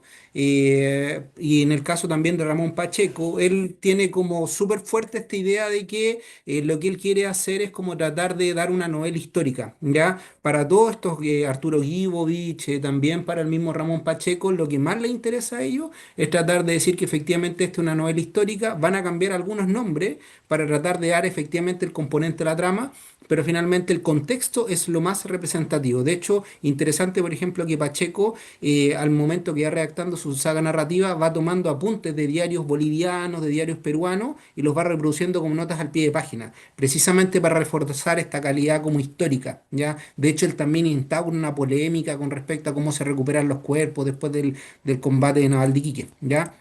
Después, lo que es la dimensión del enemigo, por lo menos en la primera parte, la construcción del enemigo es una construcción que es bastante animalizada. O sea, en el fondo el enemigo realmente es tomado desde un punto de vista totalmente inferior. Si nosotros tomamos, por ejemplo, a Ramón Pacheco, el enemigo, ¿no es cierto?, efectivamente es un ser totalmente inferior. En el caso de Riquelme también, muchas veces está femenizado, como dice también Carmen McKeown. El peruano tiene cierto tipo de conductas que en el fondo no se comparan con la masculinidad, ¿no es cierto?, de lo que tiene el soldado. Hay un texto bien interesante que tiene Ana Pelufo con respecto a lo que es efectivamente el tema de los hombres, ¿no es cierto?, dentro de la guerra como espacios homosociales también. Y por otra parte, después a posterior, si bien efectivamente hay un cierto tipo ¿cómo se podría decir?, de reconocimiento, ¿no es cierto?, al enemigo, por ejemplo, lo que pasa en 1950 con Adiós al séptimo línea, pero todavía sigue siendo efectivamente como el gran relato de la epopeya de los soldados representados dentro de lo que es la guerra, ¿ya? Hay muy pocos instantes efectivamente donde efectivamente el enemigo tiene otro tipo de ribetes, ¿ya? Pero también hay cierto tipo de relatos que son laterales y que son bien interesantes para revisar, ¿ya? El tema del ideario político, claro, efectivamente, si nosotros lo analizamos al punto de vista de lo que es el mercado de la literatura, estos textos tienen que estar de alguna manera aprobados o no, ¿no es cierto?, legitimados o no por una institución política, ¿ya? O sea, en el caso de Riquelme, en el caso de Ramón Pacheco, hay efectivamente políticas de Estado que en el fondo lo que quieren es que efectivamente este tipo de diarios se conozcan, ¿ya? Pensemos un poquito en Riquelme, que Riquelme llega a la guerra, es un reporter, después un funcionario público, y antes ya era un funcionario público, y termina, por ejemplo, muriendo en Suiza, precisamente sirviendo, ¿no es cierto?, al gobierno chileno en 1912. Ramón Pacheco es uno de los primeros enviados directamente a la zona del norte, ¿ya? Y por otra parte, si nosotros nos llevamos, por ejemplo, a 1950, Jorge Nostroza es agregado cultural del gobierno de Frei Montalva, y después también va a morir bajo la dictadura de Pinochet, también como un agregado cultural. Entonces, de alguna manera, esta relación entre lo que significa ser escritor y por otra parte, ¿no es cierto?, narrar el conflicto, también es muy, muy interesante, está muy bien unida, yo creo, ahí pensando también en estos textos que tiene Jameson con respecto al inconsciente político y la narrativa. Y con respecto a lo que es el giro reflexivo, yo diría que en realidad el gran conflicto que tienen que ver ellos, ¿no es cierto?, y que de alguna manera tienen que tratar de renarrar, ¿no es cierto?, son la Primera y la Segunda Guerra Mundial. No veo, por ejemplo, que hayan algún cierto tipo de menciones con lo que pasa con respecto a lo que es la Guerra del Chaco, ¿no es cierto? No, en realidad lo que nosotros estamos viendo es como tratar de cómo respondemos al horror y después de la Primera Guerra Mundial. Y el único que me parece que de alguna manera lo toma así como súper patente, me parece que es Pedro Siena. Ya en el caso de Inostroza, no, si bien efectivamente él habla, ¿no es cierto?, acerca del horror, de la mutilación, de algunas escenas que uno podría decir hoy día con el lenguaje de hoy, que son súper gore, ¿no es cierto? Como que en el fondo, no sé, un soldado viene y licúa, por ejemplo, a su amigo y lo vuelve una medalla, por ejemplo. Eso es algo que en realidad son cierto tipo de tonos, pero que finalmente el único que lo dice de una forma como lo suficientemente enfático es Pedro Cian en 1931. Eso. Muchas gracias por la pregunta. Gracias, Claudio. Clarísimo. Agustín, ¿vos querés? La del chat. Bueno, tenemos una pregunta que está en el chat de Cristian González Puebla, Leo. Sí. Ahí sí. Dice, buenas tardes, tengo una pregunta para Claudio Vélez. En el presente, ¿siguen apareciendo obras literarias sobre la Guerra del Pacífico, especialmente en los últimos 10 años? Las mujeres, pone entre paréntesis, Las mujeres de la Guerra del Pacífico, de Andrés Valenzuela, Soldado por circunstancia, un profesor de la Guerra del Pacífico, libro de Guillermo Parvex, entre otras. Estos trabajos, pregunta, ¿constituyen una continuidad del último hito o podrían llegar a constituir uno nuevo? Es una pregunta bien interesante. Bueno, hoy día la narrativa con respecto a lo que es la guerra del Pacífico, por lo menos aquí en Chile, igual sigue siendo muy fuerte. El último texto que se vendió muy bien fue El veterano de tres guerras, ¿ya? Que de hecho tuvo una mención y una remención y hay toda una disputa con respecto a si era realmente una crónica real o si era una ficción. Ahora, claramente yo no he podido leerlo todo, ¿ya? Pero sí me parece que hoy día, entre comillas, hay como un cierto tipo de crítica, ¿no es cierto?, a lo que fue en su momento la narrativa de la guerra, ¿ya? Estos los mismos libros de Valenzuela, el mismo Huáscar de Trombes, ¿no es cierto? Los libros también de Schilling con respecto al tema de lo que es el combate en la Concepción. De partida toman estilos literarios distintos, ¿ya? Hay algunos que efectivamente generan cierto tipo de distopías. Hay cómics con respecto al tema de la guerra del Pacífico que también saltan un poco de este mismo tema. Por lo tanto, yo diría que hoy día se está constituyendo un momento distinto, un momento más crítico con respecto a lo que fue la guerra del Pacífico. Sin embargo, sigo creyendo que Adiós al séptimo de línea sigue siendo la gran narrativa chilena de lo que es la guerra del Pacífico. O sea, me parece que ese es un antes y un después. A tal momento que hoy día uno le pregunta a alguien, ¿no es cierto?, con respecto a lo que pasa con Riquelme y Pacheco, quizás no te podrían decir, pero Inostroza lo tiene muy claro. Porque Inostroza no solamente se reprodujo a través de lo que es la saga narrativa, sino que también le dio un himno al ejército chileno que tiene que ver con los viejos estandartes desde 1976 en adelante, que lo compuso junto con los cuatro cuartos. Entonces, no solamente está la vía narrativa, está la música también, ¿no es cierto? Y eso es algo que es bien, bien también importante y por eso es que si bien emerge esta nueva narrativa, por otra parte también sigue siendo un cierto tipo de bloque que en el fondo te da el adiós a séptimo en línea para enterarte un poco de lo que es la guerra, desde la literatura. Bien, gracias, Claudio. Tenemos otra pregunta de Roberto Pérez. A ver, no, ¿dónde está? ¿Aló? ¿Me, ¿Está me ven? habilitado? ¿Aló? No se lo escucha. ¿No se escucha? Tenemos un problema Yo con el audio, escucho. Roberto. No se te escucha, ahí la conexión bajó. Claudio escucha, pero no sé si alguien más nos escucha o no escucha. Yo escucho. Yo escucho. Eh, Bueno, a ver si podés formular la pregunta, si te escucha Claudio, nosotros, a ver, está eh, medio... bueno, quería preguntar básicamente por el rol del Bicentenario de Chile y, y todas las actividades que se hicieron en el Bicentenario para poder recuperar precisamente, como habías mostrado, la versión teleserie de Adiós al séptimo de línea. Poder comentar, no, obviamente no es un momento como los tres momentos de los que habla, pero sí es una instancia en la que se recupera muchísimo este tipo de historias. Si pudieras comentar el rol del Bicentenario. Perfecto. Bueno, hay un tema que en realidad yo no puedo meter dentro de la ponencia porque me parece que excede un poco de que tiene que ver con las producciones televisivas, ¿ya? Hay un artículo muy bueno de Eduardo Santa Cruz que en el fondo habla precisamente de las teleseries, de las películas que existieron a partir de lo que es la Guerra del Pacífico y ahí también se explica un poco lo mismo que está comentando Roberto, que tiene que ver con esta teleserie, que tiene que ver, por ejemplo, con Epopeya, ¿no es cierto?, que es un documental que me parece que sale más o menos el 2007, 2008, que inclusive también genera un cierto tipo de intercambio diplomático con Perú, con Bolivia, y que también, claro, existe una preparación precisamente a nivel nacional para tratar de ver de qué manera, ¿no es cierto?, se recupera esta memoria en el Bicentenario, ¿ya? Ahora, yo también sigo estableciendo la idea de que la forma quizás más fuerte desde el punto de vista de la narrativa, de conmemorar el bicentenario, sigue siendo el caballito de batalla, como se dice coloquialmente, ¿no es cierto?, de la ida al séptimo línea. O sea, ZigZag sigue sacando efectivamente, ¿no es cierto?, una reproducción anual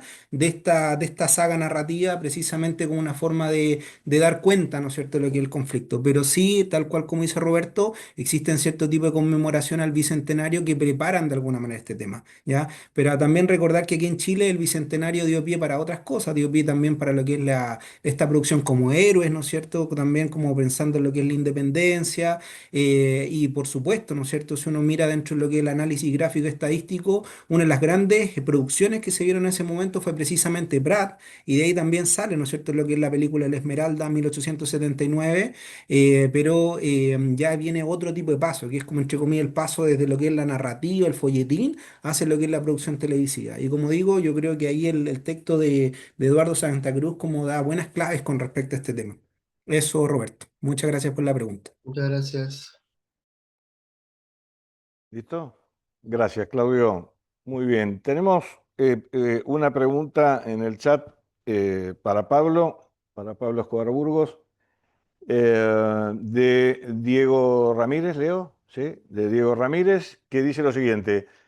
En la obra, ¿se hace alguna referencia a cómo las condiciones de los veteranos influyeron en su participación en la guerra civil? Primero que todo, muchas gracias por la pregunta.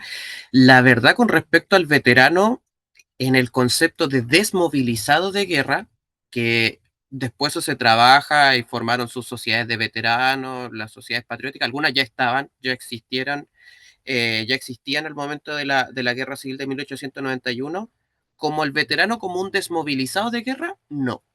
Pero sí se habla de veteranos en los cuerpos, valga la redundancia, de mayor antigüedad del ejército, que eran cuerpos que eran del ejército balmacedista o parte de aquello, ¿no? Entendiendo el tema de las deserciones durante ciertos combates. Pero, por ejemplo, la unidad donde participó el autor, ¿cierto? Que era el tercero de línea, sí se le nombra como un cuerpo veterano y que era uno de los que se esperaba mejor desempeño en el combate, precisamente por tener experiencia de combate, por haber ya estado fogueado en varias batallas, ¿cierto? Y ser, por lo tanto, ya un baluarte en el sentido militar, de la experiencia operacional del despliegue, pero también moral, ¿cierto? Son ya soldados de trayectoria, de fuste y de los que se espera un desempeño, obviamente, extraordinario en el campo de batalla. Esa es como la aplicación que se le da al concepto del veterano. Claudio, ¿tenés una pregunta? Sí, tengo una pregunta. ¿La puedo hacer Vox Populi, ¿no es cierto? ¿Sí? ¿Sí? ¿Me Sí, sí, escuchan? adelante. Ya, perfecto. Bueno, a Pablo, ya, Pablo, muchas gracias por tu exposición. Tengo una pregunta con respecto a la obra misma, si dentro de la obra existe alguna reflexión con respecto al término de guerra civil, ¿ya?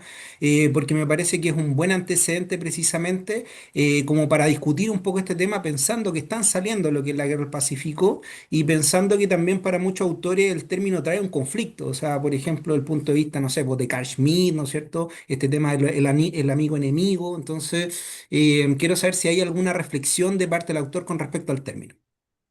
Eh, Sí, la verdad es que sí.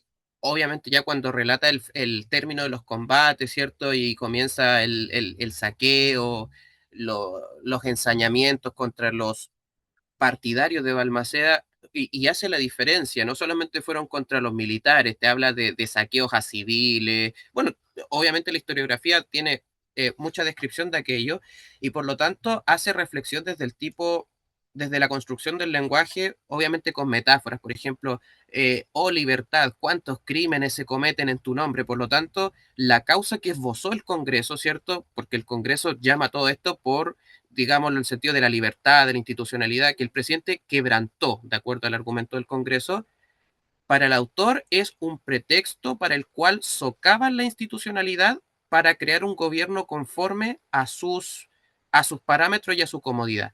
Por lo tanto, el concepto de guerra civil para ellos, o para el autor, mejor dicho, es una construcción que el Congreso la invoca para generar un gobierno a su gusto y a su acomodo, obviamente financiado por los empresarios salitreros que fueron los que terminan sosteniendo gran parte del esfuerzo del bando congresista. Y también, obviamente, hay palabras súper denostativas para Kerner, por ejemplo, que como militar prusiano, ¿cierto? Se habla del iluminado Kerner, obviamente haciendo alusión a que los comandantes chilenos más antiguos, ¿cierto? Más veteranos, no tenían ningún interés en aplicar, ¿cierto? Esta prusianización en el ejército chileno. Esa es como la valoración muy sucintamente, ¿cierto? De lo que es el concepto de guerra civil. Por lo tanto, esas clases de reflexiones presenta el autor. Eso ya es la parte final del libro. Muchas gracias. Gracias, Pablo. Sí, adelante. Espérate que ahí te van a hacer una pregunta desde aquí. Bueno, buenos días. Quería hacer una consulta. Preguntarles, ¿qué lugar tienen los análisis desde la literatura, las narrativas, dentro del debate historiográfico? Y puntualmente sobre la construcción de la memoria histórica en estos estados nacionales.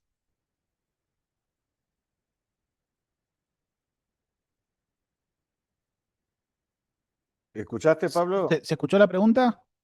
Espectacular. Sí. Sí.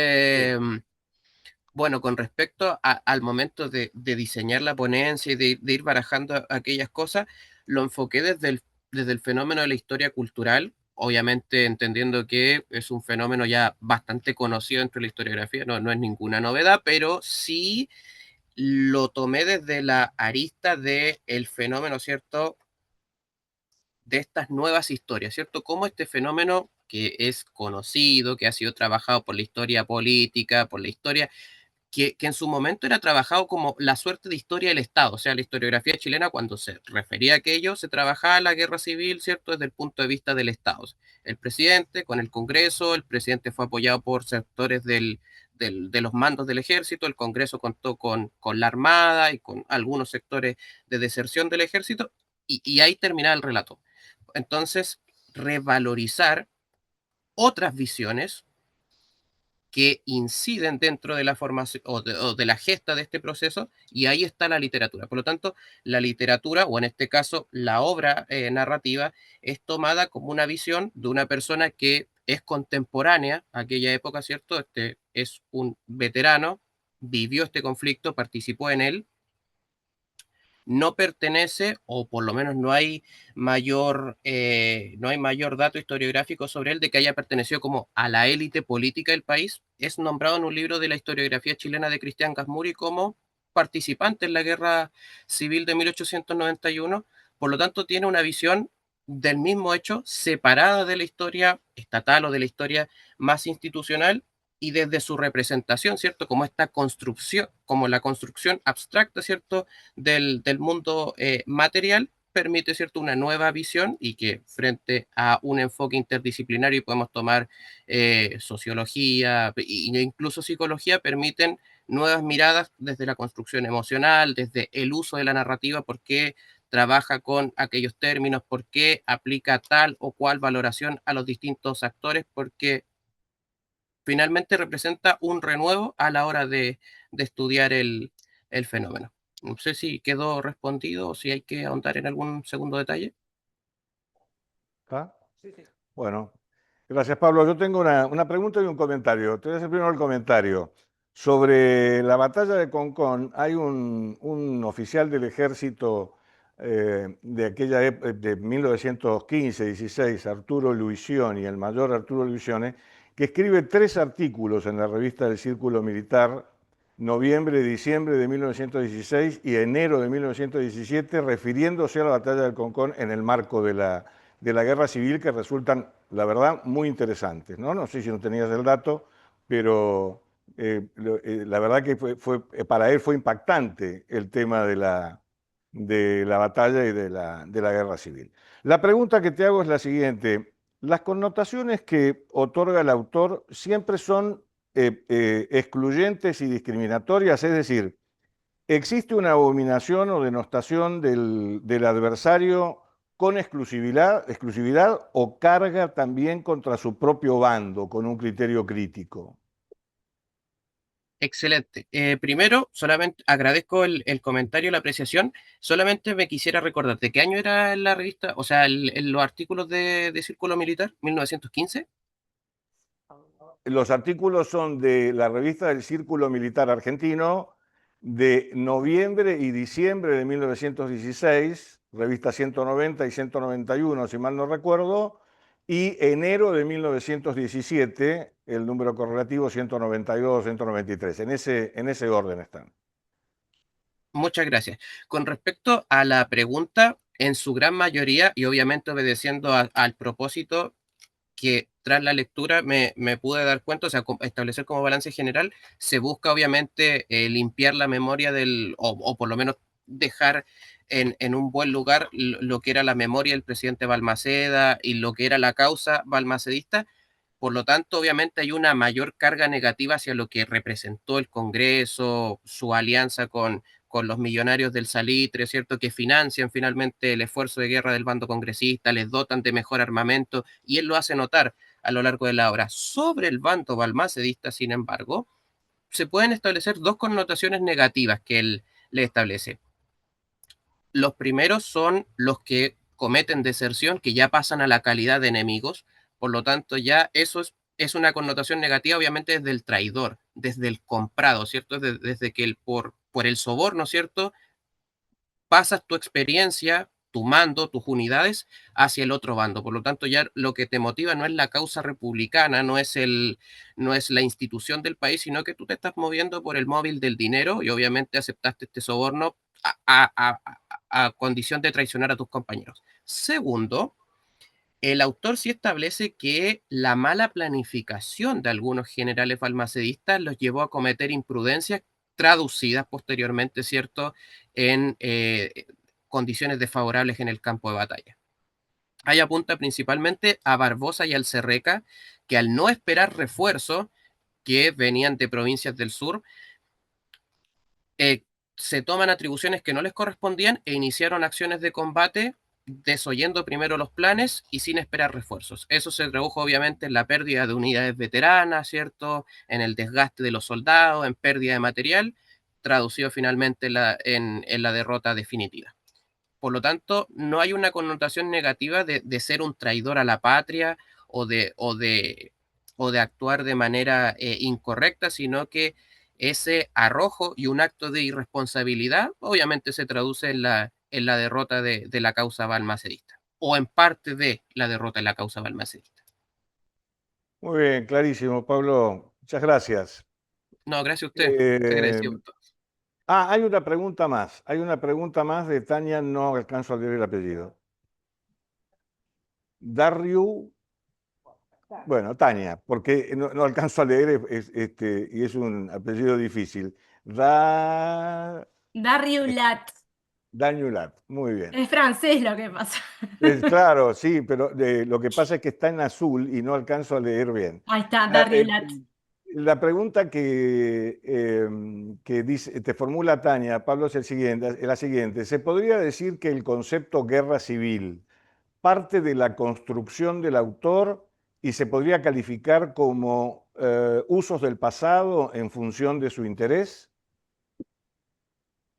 Bueno, hay que tener en cuenta de que el autor baraja el concepto de guerra civil precisamente como la ruptura del orden institucional que hay, porque finalmente es el poder político que se divide entre la facción que apoya al presidente, que él finalmente recibe el apoyo de generales veteranos del ejército, de ciertos sectores de la política, con quienes representan una nueva interpretación de lo mismo, que es el Congreso, con sectores de la Armada, con otros sectores del Ejército que no están contentos, y finalmente también con los empresarios salitreros. Por lo tanto, él hace la construcción de la guerra civil desde esa óptica. Finalmente, hay dos visiones del poder político que están enfrentadas y cada uno tiene sus recursos, defiende una distinta causa, porque, o sea, bueno, Y después Claro, viene parte, a través de sus propias justificaciones, claro, o legitimadas. sea, cada uno tiene sus motivaciones. En este caso, la motivación del texto acá es balmacedista, por lo tanto, no ahonda Ok. mucho en las motivaciones del Congreso,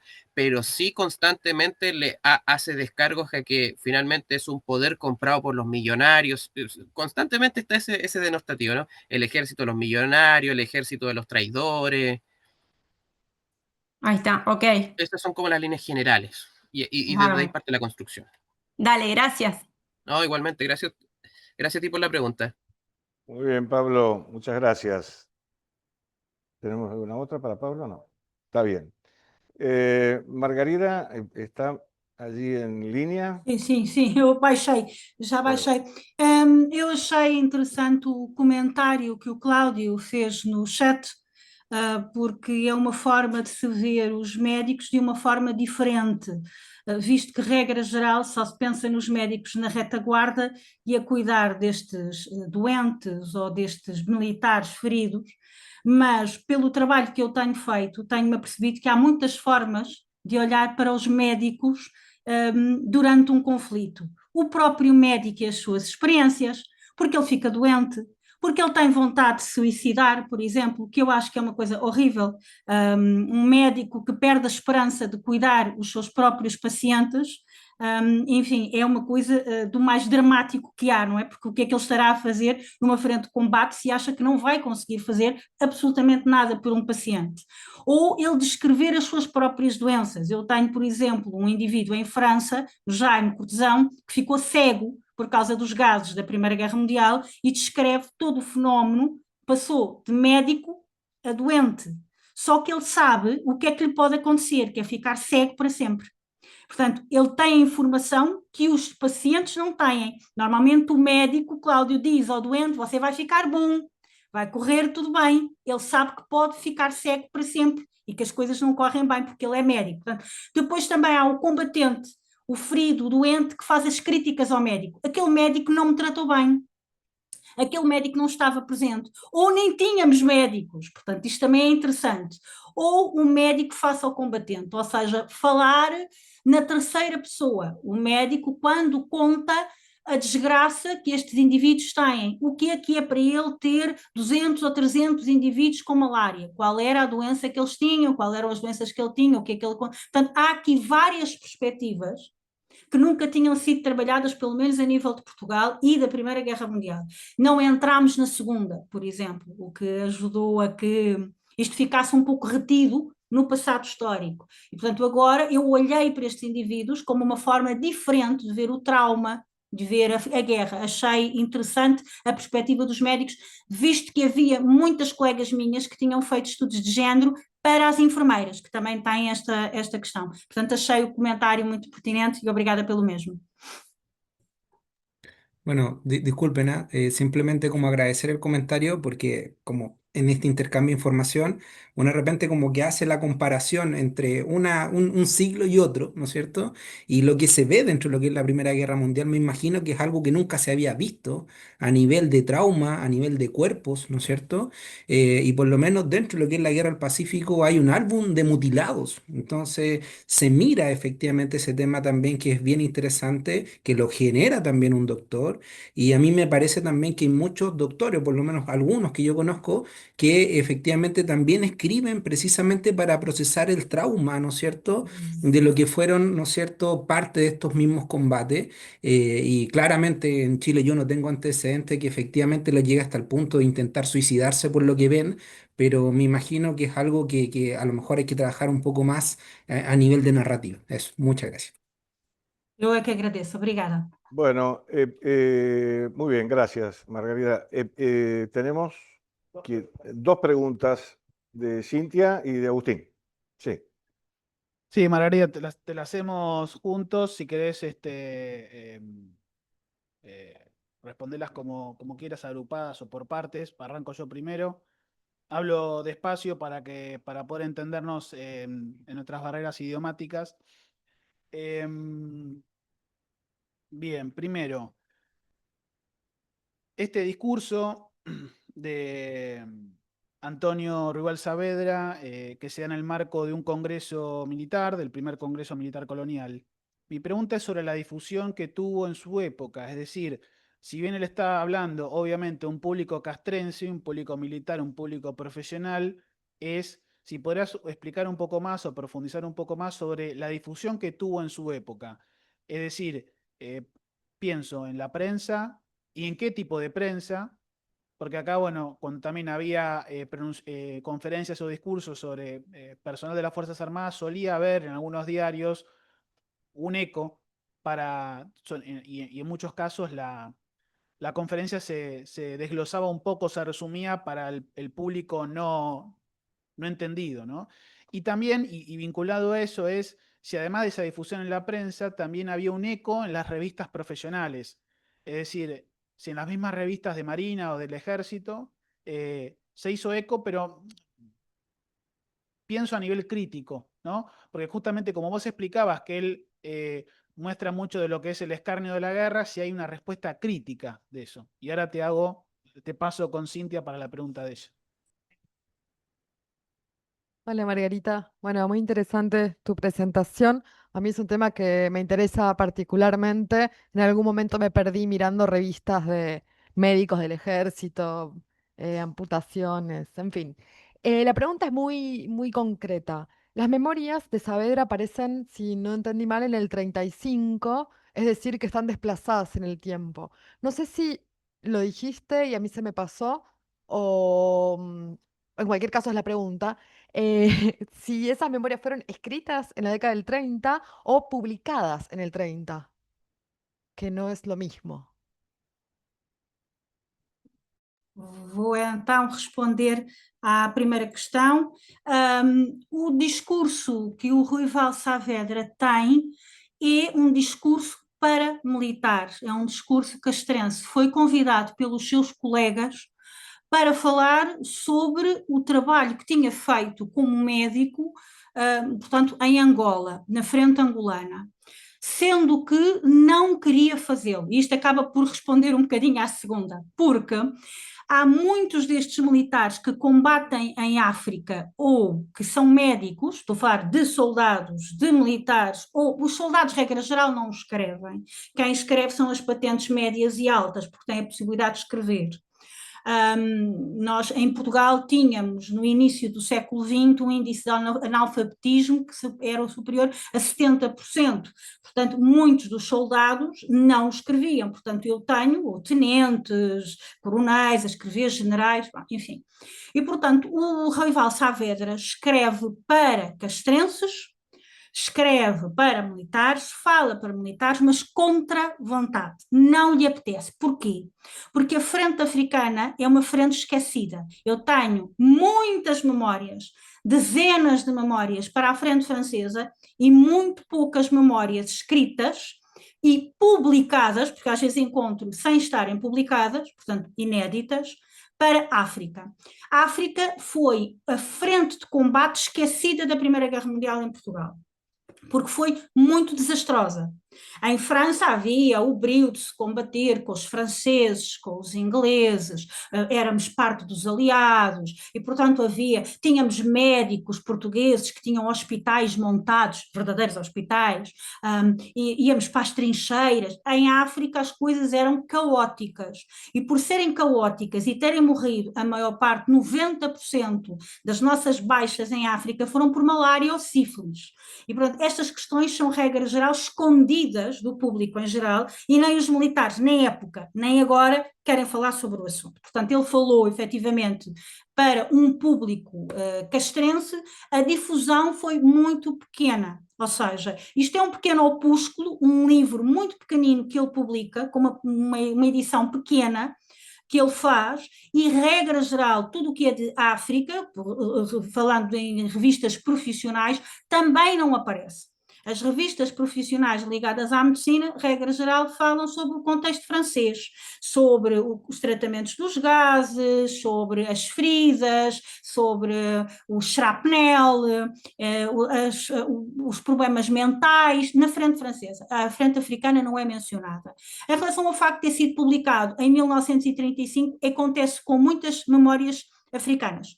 porque em África, como eu disse, não se falava sobre a África, mas depois em 1930, 1940, o Estado Novo, em Portugal, começa a olhar para as colónias portuguesas.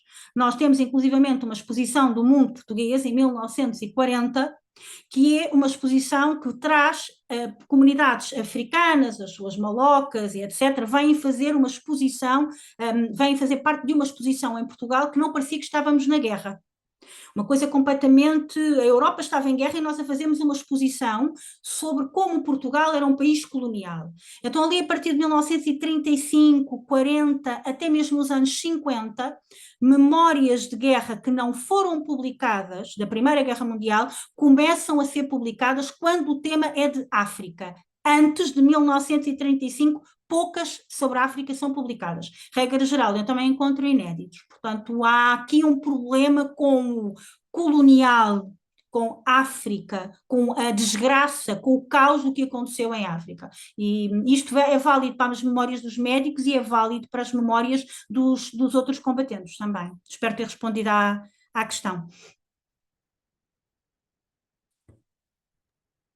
Muy bien, muito obrigado, Margarida. Muy bien, muchas gracias a todos.